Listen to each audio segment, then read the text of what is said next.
our topic is anatomy of pancreas. Pancreas is an elongated organ present in left hypochondrial region. There are 9 regions in our abdomen, different names. It is present posterior to the stomach, between the duodenum on the right side and the spleen on the left side.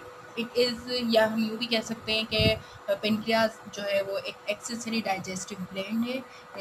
Basically जो है वो accessory digestive gland जो है वो glands या organs होते हैं जो कि मतलब किसी भी डाइजेशन में हिस्सा नहीं लेते, लेकिन वो एंजाइम्स या फिर हार्मोन सिक्रीट ऐसे करते हैं जो कि डाइजेशन में हेल्प करते हैं। Pancreas lies रिट्रोपेरिटोनियली। रिट्रोपेरिटोनियली का मतलब है जैसे कि it it lies posterior to the peritoneum, between the peritoneum and posterior abdominal wall. It crosses transversely at the bodies of L1 and L2 vertebra on the posterior abdominal wall. उसके बाद है pancreas का जो anterior margin है वो attach होता है transverse मेसोकोलॉन via एफेशिया। फिर उसके बाद आता है पार्ट्स ऑफ पेनक्रियास, जो हैं वो चार पार्ट्स होते हैं, हेड, नेक, बॉडी और टेल। ठीक है। उसके बाद कुछ बुक्स में लिखा हुआ होता है कि there is an uncinate process, जिसको हम सिंपली कहते हैं कि it is a projection from the inferior part of pancreatic head. ठीक है।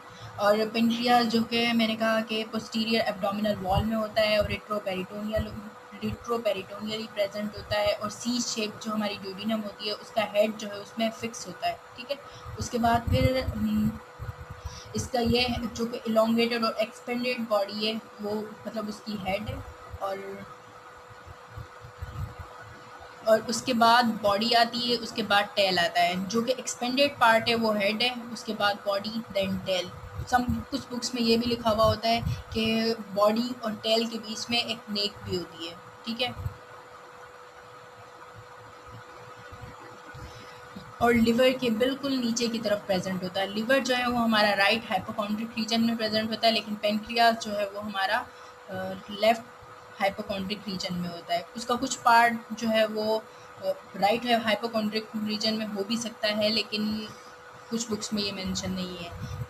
अगर हम इस पिक्चर को देखें, इस डायग्राम को देखें, तो यहाँ पर ये हमारे पास लेफ्ट हेपेटिक डक्ट है और ये राइट हेपेटिक डक्ट है, और ये हमारे पास दोनों मिलकर कॉमन हेपेटिक डक्ट बनाती है। यहाँ पर जो गॉल ब्लैडर है, गॉल ब्लैडर के साथ जो गॉल ब्लैडर की जो डक्ट होती है वो सिस्टिक डक्ट होती है।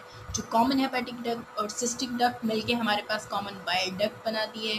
कॉमन बाइल डक्ट फिर आगे हेड ऑफ पेनक्रियास के पीछे की तरफ जो है हमारे पास वो फ्यूज़ हो जाती है ये जो है मेजर एक्सेसरी पेनक्रिएटिक डक्ट है, जो कि दोनों आपस में फ्यूज़ होकर हमारे पास जो है वो ड्यूडिनम में खुलती है। ड्यूडिनम में एक सर्कुलर मसल्स के थ्रू उन मसल्स को हम कहते हैं, उस स्फिंक्टर को हम कहते हैं स्फिंक्टर ऑफ ओडी। ये और एक हमारे पास माइनर एक्सेसरी पेनक्रिएटिक डक्ट भी होती है, वो भी हमारे पास जो है वो ड्यूडिनम में ही खुलती है, या यूँ हम कह सकते हैं कि कॉमन बाइल डक्ट के साथ ही अटैच होती है। और ये हमारे पास जो है एसिनाए हैं। अगली वीडियो में हम पढ़ेंगे कि कुछ एसिनाए होते हैं जो कि हमारे पास एक्सोक्राइन पोर्शन ऑफ पेनक्रियास बनाते हैं और एंजाइम्स प्रोड्यूस करते हैं।